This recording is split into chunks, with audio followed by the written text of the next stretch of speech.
नमस्कार मित्रांनो, दिव्य संस्कृती या चॅनलवरती आपणा सर्वांचे स्वागत आहे. मित्रांनो, भारतीय परंपरेत गुरुपौर्णिमा हजारो वर्षांपासून साजरी केली जाते.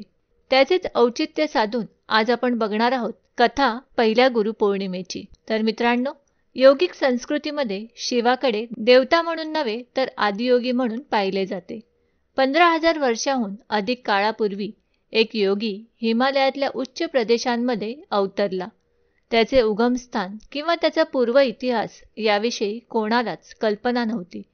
शिवाय त्याने स्वतःची ओळखही करून न दिल्याने त्याचे नावही अज्ञात राहिले. परिणामी त्याचा उल्लेख आदियोगी किंवा प्रथम योगी असा केला जातो. त्याचे आगमन झालं तो आसनस्थ झाला. तो शून्यावस्थेत होता. त्याच्या नेत्रातून वाहणारे परमानंदाचे अश्रू ही जीवनाची एकमात्र निज खूण होती. या व्यतिरिक्त काहीच जाणवत नव्हतं. अगदी त्याचं श्वसन सुरू आहे की नाही हे सुद्धा समजत नव्हतं. तो काही गूढ अनुभूती घेत असल्याचं तिथल्या लोकांना जाणवलं, ज्याची ते कल्पनाही करू शकत नव्हते. सारंच अगम्य होतं. ते लोक आले, काही वेळ त्यांनी वाट पाहिली आणि अखेरीस ते निघून गेले. कारण गूढ अनुभूतीत हरवलेल्या त्या योग्याला भोवतालचे भान उरले नव्हते. पण केवळ 7 माणसे तेथे थांबून राहिली. या आदियोगीकडून ज्ञान ग्रहण करण्यासाठी ती 7 माणसे आग्रही होती. पण आदियोगींनी त्यांच्याकडे दुर्लक्ष केले. त्या 7 जणांनी प्रार्थना केली, जे गुह्य ज्ञान आपल्याला प्राप्त झाले आहे ते आम्हालाही प्राप्त करण्याची इच्छा आहे. त्यांची विनवणी धुडकावून लावत आदियोगी गरजले, मूढमतींनो, तुम्ही आज ज्या अवस्थेत आहात त्यावरून हे स्पष्ट होतं की लाखो वर्षांमध्येही तुम्हाला ज्ञानप्राप्ती अशक्य आहे. हे प्राप्त करण्यासाठी तुम्हाला कठोर तपस्या करण्याची आवश्यकता आहे. हा काही पोरखेळ किंवा मनोरंजन नव्हे. पण त्या 7 जणांचा अट्टहास इतका तीव्र होता की आदियोगीने त्यांना काही पूर्वतयारीचे टप्पे सांगितले. दिवसांमागून दिवस गेले, महिन्यांमागून महिने सरले, वर्षामागून वर्ष गेली, तरीही या 7 जणांची तपस्या सुरूच होती.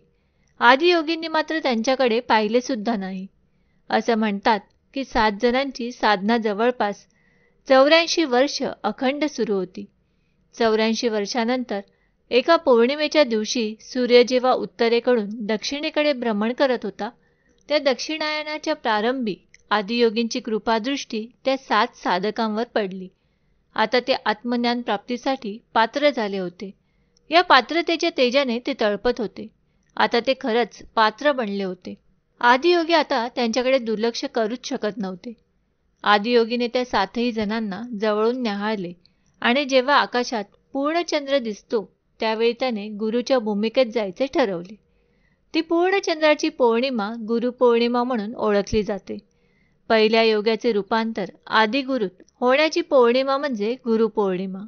तो आदिगुरू दक्षिण दिशेला वळला आणि त्याने आपल्या 7 शिष्यांना योगशास्त्राचे ज्ञान दिले. म्हणूनच तो दक्षिणमूर्ती म्हणून प्रसिद्ध आहे. हीच ती दक्षिणायनातील पहिली पौर्णिमा. हीच ती गुरुपौर्णिमा, ज्या पौर्णिमेला आदिगुरूचा म्हणजेच ब्रह्मांडातल्या प्रथम गुरूचा जन्म झाला. मित्रांनो, गुरुपौर्णिमा विशेष आज आपण श्रवण करणार आहोत गुरुस्तुती. ओम श्री गुरुभ्यो नमः. गुरु ब्रह्मा गुरुर्विष्णू गुरुर्देवो महेश्वरः गुरु साक्षात परब्रह्म तस्मै श्री गुरुवे नमः. अज्ञानतिमिरान्धास्य ज्ञानाञ्जनं शलाकया चक्षुरुन्मीलितं येन तस्मै श्री गुरुवे नमः. अखण्डमण्डलाकारं व्याप्तं येन चराचरं तत्पदं दर्शितं येन तस्मै श्री गुरुवे नमः. स्थावरं जङ्गमं व्याप्तं यत्किञ्चित् सचराचरं तत्पदं दर्शितं येन तस्मै श्री गुरुवे नमः. नित्यानन्दं व्यापि यत्सर्वं त्रैलोक्यं सचराचरं तत्पदं दर्शितं येन तस्मै श्री गुरुवे नमः। सर्वश्रुति शिरोरत्न विराजित पदाम्बुजः वेदान्तान् भुजो सूर्यो य तस्मै श्री गुरुवे नमः।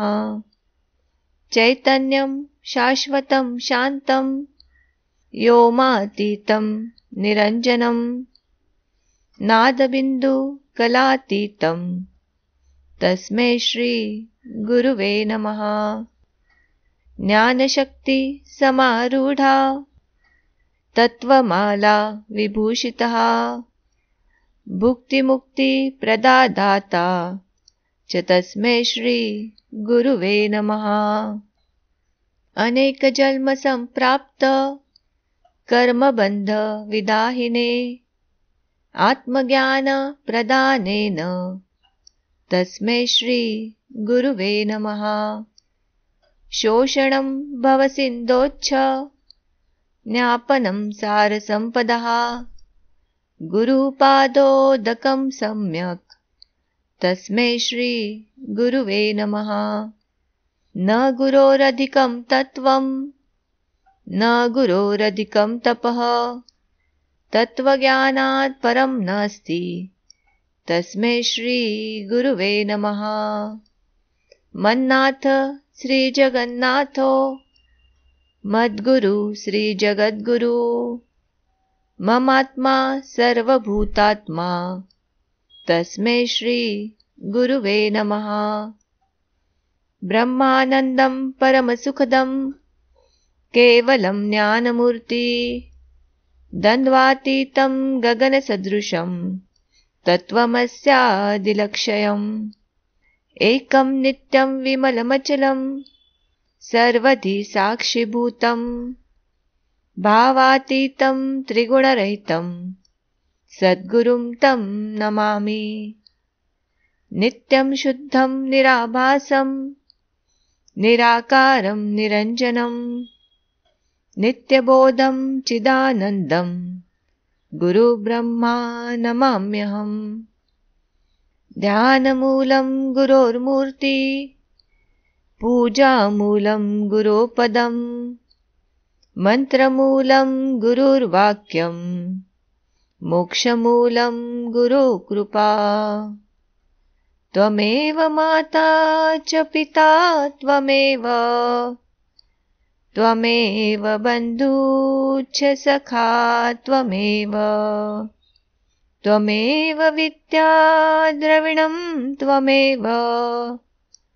त्वमेव सर्वं मम देवदेव त्वमेव सर्वं मम देवदेव इति गुरुस्तुति सम्पूर्णम्।